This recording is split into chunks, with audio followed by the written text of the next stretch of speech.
Bien, hermanos, vamos ahora a tener la lectura de la Santa Palabra del Señor. El texto de esta mañana vas a leer en el Evangelio según Marcos, en el capítulo 15. Estamos. Marcos, capítulo 15.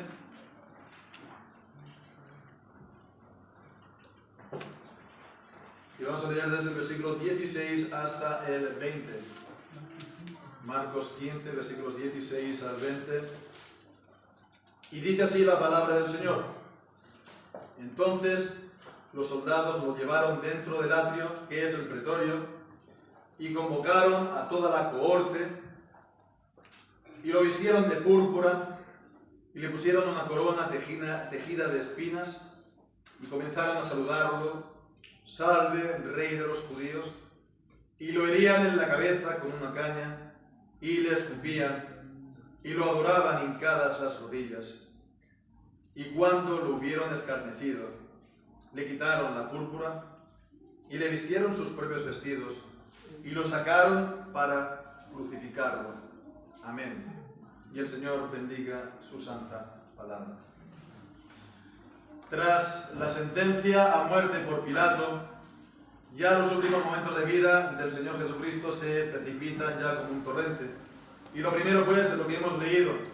Jesús es azotado por los soldados romanos. No solamente lo azotaron, sino que también se burlaron de él, lo escarnecieron.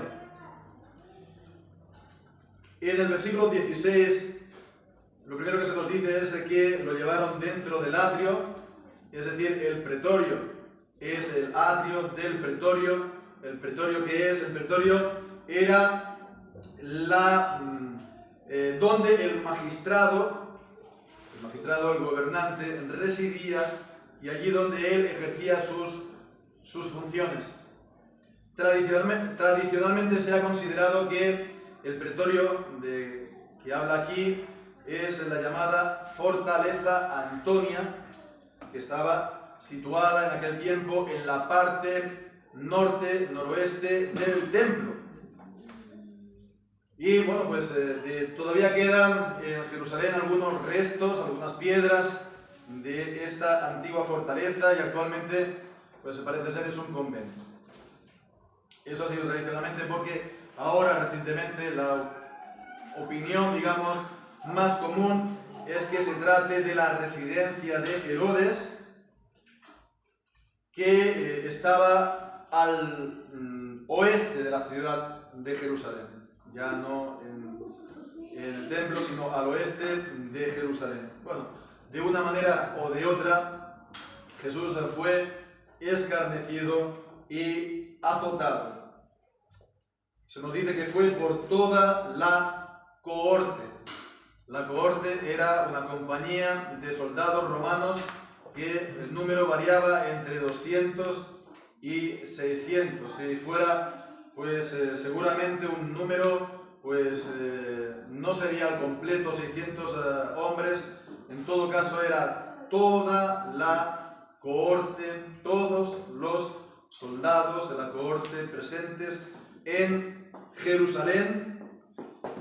Y vemos de esta manera que se está responsabilizando a todos los soldados romanos por este horrible crimen y este horrible ultraje que hicieron a Jesús, el verdadero Hijo de Dios, el Señor de la gloria, el Rey, el verdadero Rey de los judíos. Y todo esto pues ocurrió después de haber sido azotado. Desde que Jesús fue detenido por la noche, Jesús recibió paliza tras paliza. En el capítulo 14, en el versículo 65, ya cuando fue el simulacro del juicio por el Sanedrín, pues empezaron a cubrir su rostro, a escupirle y le daban de bofetadas. En el versículo 19, aquí en el capítulo 15, al final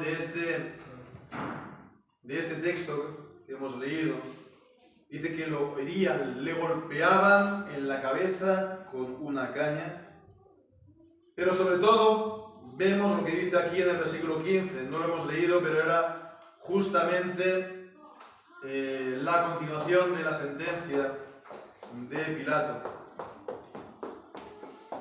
Versículo 15, Pilato, queriendo satisfacer al pueblo, le soltó a Barrabás y entregó a Jesús después de azotarlo para que fuera crucificado. Sin duda alguna, aquí se está haciendo referencia al azotamiento que hacían los soldados romanos, aquellos que iban a ser condenados a muerte. Los prisioneros eran atados a una columna y entonces recibían un número de golpes con un látigo. No había un número de golpes establecido y este látigo pues estaba atado con trozos de hueso, con trozos de plomo, con trozos de bronce. A este látigo se le llamaba escorpión. De manera que cuando lo golpeaban, desgarraban completamente la carne del condenado y le producía una terrible pérdida también de sangre. Era un castigo tan terrible que muchos condenados ya morían solamente de este castigo, de la flagelación con ese látigo, el látigo escorpión. ¿Y esto era para qué? Pues para que el condenado fuera debilitado todo lo posible, para que muriera en la cruz y estuviera, digamos, poco tiempo colgado en la cruz.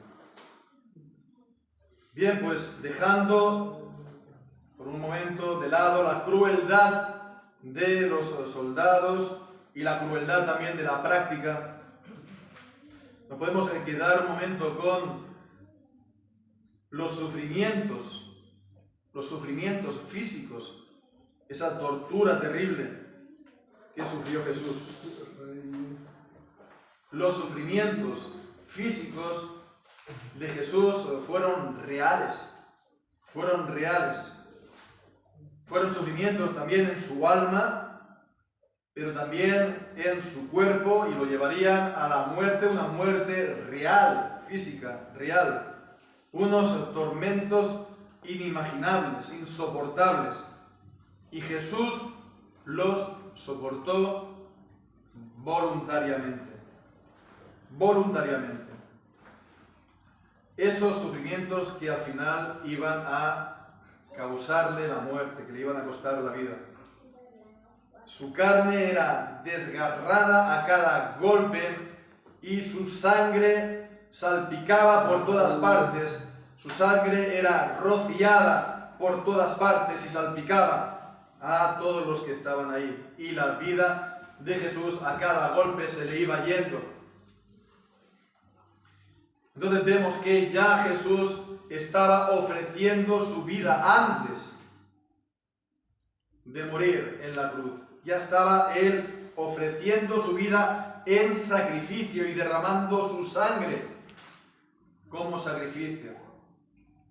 De esa manera Jesús iba a poner fin a los sacrificios de animales en el templo. La sangre de los sacrificios también era derramada en el templo, pero a los animales solamente se los degollaba. Pero a Jesús vemos que le desgarraban el cuerpo. De esa manera Él lo soportó para ser nuestra víctima, la víctima por nuestros pecados. El cordero inmolado, es decir, degollado. Pero hemos degollado ¿de qué manera?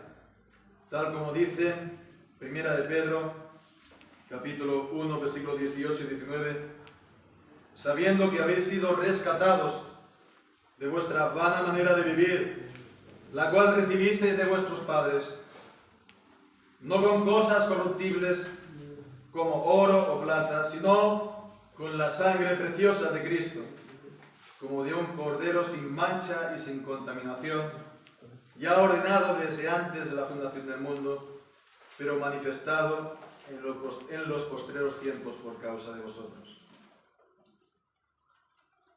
Esto pues en cuanto al azotamiento que recibió de los soldados romanos, pero ahora podemos ver también la burla terrible que él tuvo que hacer también frente, que tuvo que soportar.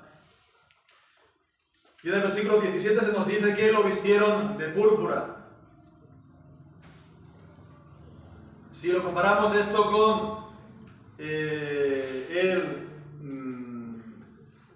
capítulo 27 de Mateo, el pasaje paralelo, ahí se nos dice primeramente que desnudaron primeramente a Jesús de sus propias ropas.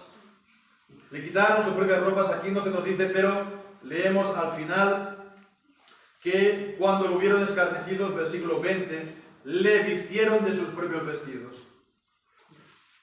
Entonces, primero le quitaron sus propios vestidos y después se lo volvieron a poner los vestidos que después en la cruz iban a cortar y dividirse, bueno, no cortarse, sino rifarse los soldados romanos.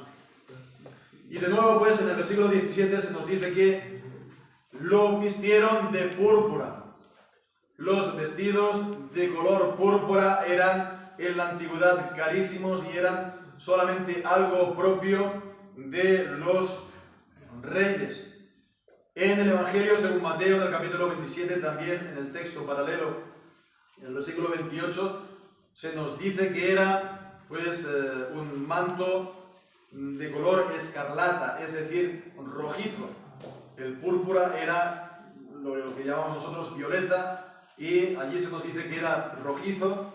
Y bueno, aquí no hay en absoluto ninguna discrepancia o contradicción, porque evidentemente aquí está hablando de que le pusieron efectivamente un manto de color rojizo, escarlata, que simbolizaba el manto púrpura que solamente llevaban los reyes, porque era una parodia, era una burla.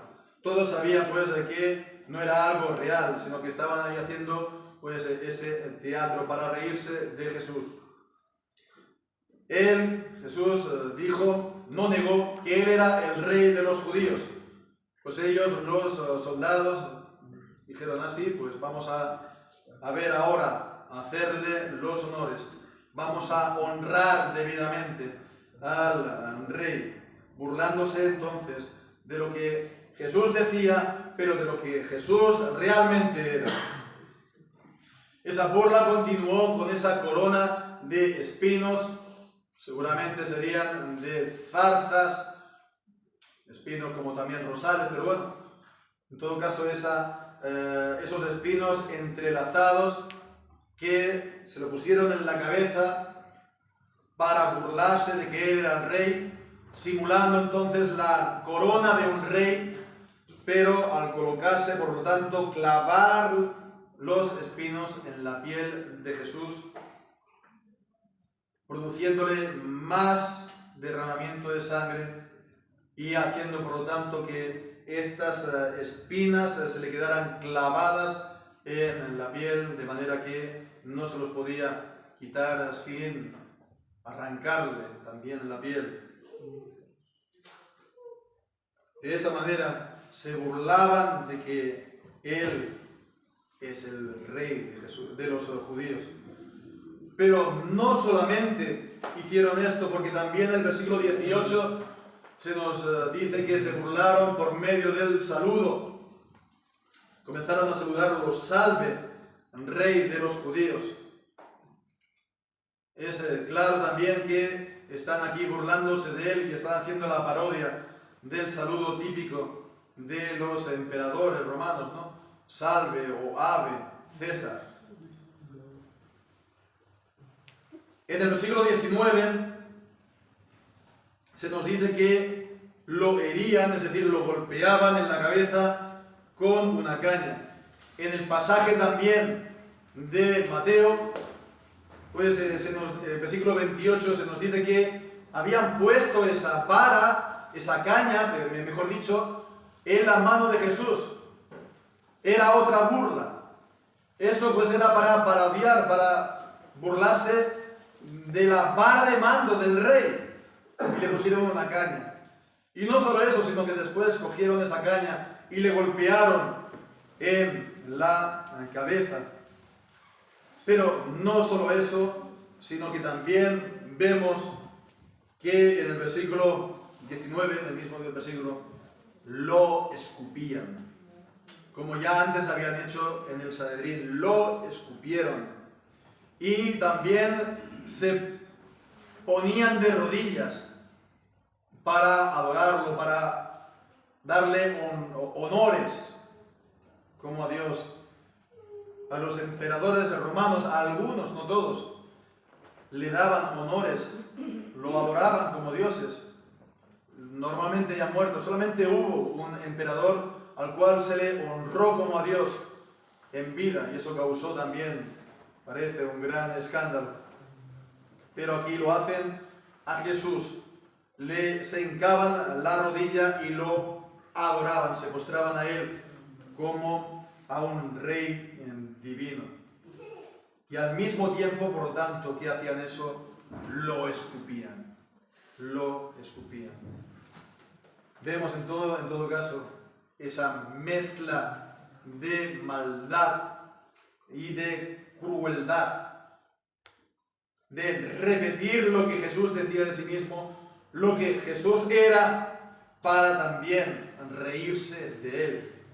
Y esto es lo terrible. Esto es una mezcla verdaderamente diabólica, porque se está riendo de lo que Jesús realmente es. Pensamos que esta burla no había afectado a Jesús, que Jesús, al ver tanta maldad de los hombres, eso no le conmovería, no le afectaría. Pero no solo eso, sino también ver cómo él era escarnecido y burlado. ¿Y cómo reaccionó él? Hemos leído pues en Primera de Pedro, en el capítulo 2, y podemos también leer esto mismo. ¿Cómo reaccionó él?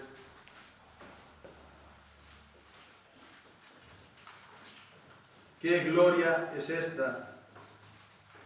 Si pecando vosotros sois abofeteados y lo soportáis. Versículo 20. Mas si haciendo bien sois afligidos y lo soportáis, esto ciertamente es agradable delante de Dios. Pues para esto sois llamados, porque también Cristo padeció por nosotros, dejándonos ejemplo para que vosotros sigáis sus pisadas. Él padeció. Todo esto que estamos viendo se le conoce también como la pasión de Jesús. La pasión significa el padecimiento de Jesús. Él padeció, el cual no hizo pecado, ni fue hallado engaño en su boca. Cuando lo maldecían, no respondía con maldición. Cuando padecía, no amenazaba, sino que remitía la causa al que juzga justamente.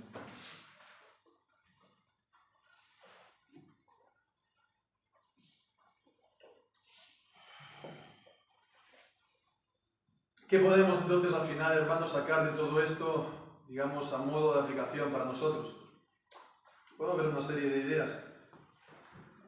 Primeramente, la que podemos decir que es más general y que podríamos decir que nos toca un poco más de lejos, ¿no? Que es acerca de la crueldad de los soldados romanos. Herodes y Pilato se habían puesto de acuerdo, como veíamos la semana anterior, para condenar a Jesús, los gobernantes, ¿no? Simbolizando aquí pues los gobernantes de todas las naciones, gentiles y judíos, y la oposición de los reyes de la tierra contra Jesús. Lo condenaron entonces Pilato y Herodes, pero como vimos, ¿no? Pilato se lavó las manos. Él no se iba a manchar las manos con este crimen. Él seguramente, Herodes, continuarían su día normalmente, tal vez con un gran banquete. Son los soldados los que se manchan las manos, los que dan rienda suelta a toda esta maldad. la maldad que ellos llevan adentro. Y siempre, hermanos, es así. Cuando hay persecución, no son los reyes, no son los gobernantes los que van a mancharse las manos, pues para perseguir a los cristianos o a la iglesia. No son ellos los que linchan a los cristianos. Esta semana, pues, se ha conocido el caso de una cristiana en un país de África que ha sido linchada, primero apedreada y después quemada viva. Ella era una estudiante, parece ser, de universidad. ¿Y quiénes lo hicieron todo esto? Sus propios compañeros de clase. Sus propios compañeros de clase. Primero la apedrearon y después la quemaron. ¿Quiénes son los que se manchan las manos al perseguir a los cristianos? La gente con la que convivimos, nuestros amigos, nuestros vecinos, nuestros compañeros de trabajo, nuestros compañeros de estudios. Esa maldad está contenida por la gracia común de Dios. Pero si se abren todas las compuertas de maldad, esa maldad se va a manifestar y nosotros estamos en esa situación, ¿verdad?, en el mundo. Y hemos de tener siempre presente esto, que el Señor Jesucristo no ha traído paz al mundo, ha traído espada de separación en el mundo. Separación en el mundo. De manera que los enemigos del hombre, del cristiano, sean incluso los más cercanos, los de su propia casa.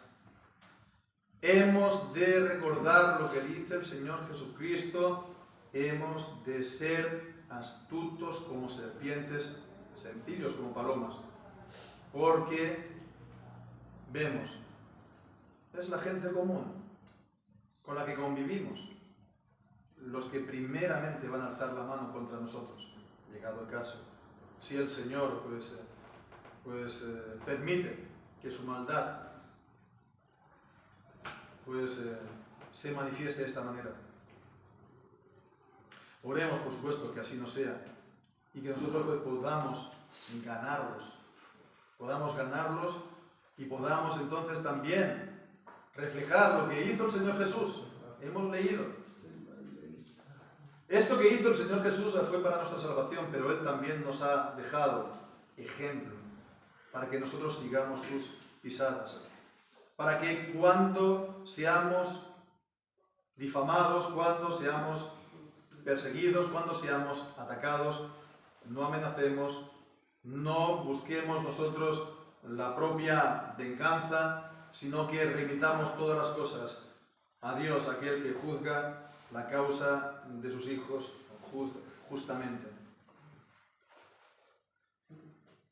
En todo caso, aunque los gobernantes no hicieran esto, la culpa fue de todos por igual. Fue la culpa de toda la cohorte. Seguramente no fue toda la cohorte que estuvo dando golpes a Jesús, no estuvieron cada uno de los soldados por turno tomando el látigo, el escorpión, pero la culpa fue de toda la cohorte y también de los gobernantes. Los otros fueron simplemente entonces los instrumentos de los gobernantes. Pero no solamente eran los instrumentos de los gobernantes, porque ellos, sin saberlo, estaban también cumpliendo los planes y los propósitos de Dios, porque todo esto era necesario que ocurriera, porque todo esto había sido anunciado en las Escrituras. Así estaban ellos cumpliendo las profecías acerca del Mesías. En Miqueas capítulo 5 y versículo 1, Miqueas capítulo 5 y versículo 1, ahí leemos: rodéate ahora de muros, hija de guerreros, nos han sitiado, con vara herirán en la mejilla al juez, al gobernador de Israel. Con vara herirán en la mejilla, con vara, con caña hirieron en la cabeza al juez, al gobernador, al rey de Israel. En Isaías capítulo 50 y versículo 6. Isaías capítulo 50 y versículo 6. Di mi cuerpo a los heridores y mis mejillas a los que me mesaban la barba. No escondí mi rostro de injurias y de esputos. Cumpliendo así entonces que a Jesús lo tenían que escupir. En Isaías capítulo 53 y versículos 4 y 5. Ciertamente llevó él nuestras enfermedades y sufrió nuestros dolores. Y nosotros lo tuvimos por azotado, por herido de Dios y abatido, mas él herido fue por nuestras rebeliones, molido por nuestros pecados. El castigo de nuestra paz fue sobre él, y por su llaga fuimos todos nosotros sanados. El mismo Señor Jesús en el Evangelio de Marcos, en el capítulo 10 y versículo 34, él mismo anunció que se tenía que escupir. Versículo 34, lo escarnecerán, lo azotarán, escupirán en él y lo matarán, mas al tercer día resucitará. Y en general, pues, las Escrituras estaban siempre anunciando que él, pues, iba a recibir escarnios, la gente iba a despreciarlo y a burlarse de él. Isaías 53, versículo 3, despreciado y desechado entre los hombres, varón de dolores, experimentado en quebranto, y como que escondimos de él el rostro, fue menospreciado y no lo estimamos. Y el Salmo 22, el versículo 6, Salmo 22 y versículo 6.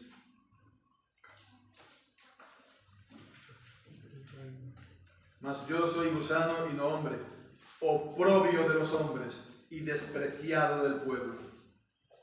Oprobio de los hombres y despreciado del pueblo. Entonces estos pobres diablos que estaban dejando mostrar toda su maldad, lo que estaban haciendo era, sin saberlo, cumplir los planes de Dios en cuanto a su Hijo. ¿Y por qué su Hijo tenía que, pues, ser escarnecido, azotado, burlado, herido, golpeado de esta manera? Pues porque de esta manera Él estaba realizando nuestra redención, nuestra salvación a precio de sangre. Y porque Él soportó lo que nosotros mismos merecemos. Cuando Él fue azotado, Él recibió los azotes que nosotros mismos merecemos. Si Él recibió los esputos, pensemos que es lo que provoca nuestros propios pecados, nuestra propia inmundicia, nuestra propia maldad a los ojos de un Dios 3 veces santo. Y Jesucristo soportó todos estos golpes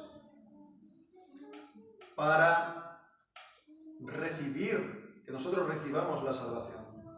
Y todo aquel que cree en el Señor Jesucristo es librado de comparecer ante el Rey en su trono, en su tribunal de Cristo, y recibir, digamos, el desecho por sus pecados. Él es recibido misericordia. El Señor Jesucristo soportó esto para nuestra salvación. Y todo aquel que tiene a Cristo ya es librado de esta condenación y de este escarnio. Pero fijémonos que aquel que no tiene a Cristo, sus pecados claman todavía venganza. Y tendrá que soportar entonces todo esto, pero soportarlo para siempre, para toda la eternidad, sin que haya manera alguna de librarse de todo esto. Y allí nos dice la palabra de Dios que será el crujir de dientes, Pero el Señor nos ha librado a los creyentes de esto, hermanos. Y esto, pues, por el sufrimiento que el Señor Jesús soportó en nuestro lugar. Y todo esto ya para acabar, hermanos, el Señor nos lo dice en su palabra. ¿Para qué? Para que seamos así, nosotros conmovidos por lo que nos dice aquí la palabra, hermanos. No en el sentido de la pena o la lástima al mirar a Jesús, al pobre Jesús, lo que Él sufrió, y continuemos, ¿no? Como aquel que mira a alguien, a un inferior, el superior desde arriba, ¿no? No de esta manera, sino que estemos mirando a Jesús así, conmovidos de que Él sufrió esto por nosotros. Por nosotros. Hermanos, por nuestros pecados lo sufrió en nuestro lugar y lo sufrió a nuestro favor, para que nosotros no tengamos que pasar por ahí. Y hermanos, pues, ¿para qué vivimos en la vida? Para que nos pongan un manto de gloria, o para que nos den honores y gloria en el mundo, para que la gente, toda la gente haga reverencias a nuestro paso. ¿Para qué vivimos nosotros en nuestra vida? Pues todas estas cosas las tenemos que desechar como trapos de inmundicia. ¿Para qué? Para quedarnos con Cristo, que fue azotado y escarnecido en nuestro lugar. Para quedarnos con Cristo, que recibió todos estos golpes para nosotros, a favor de nosotros. Hermanos, amad a Cristo. Amad a Cristo. Hemos de confiar en Cristo, pero amad a Cristo. Que nuestro corazón se llene de amor por Cristo, que se entregó a sí mismo de esta manera por nosotros. Y que estemos todos los días de nuestra vida y todo el día pensando en Él, en sus milagros y en su enseñanza, en su pasión y en su escarnecimiento y en sus golpes por nosotros y en su muerte y en su resurrección y en su venida por nosotros, y que estemos anhelando estar con Cristo, porque ese será nuestro cielo, estar con Cristo por toda la eternidad. Él que nos compró al precio de sus padecimientos y de su bendita sangre derramada por nosotros. Gloria, gloria sea a nuestro Señor Jesús. Amén.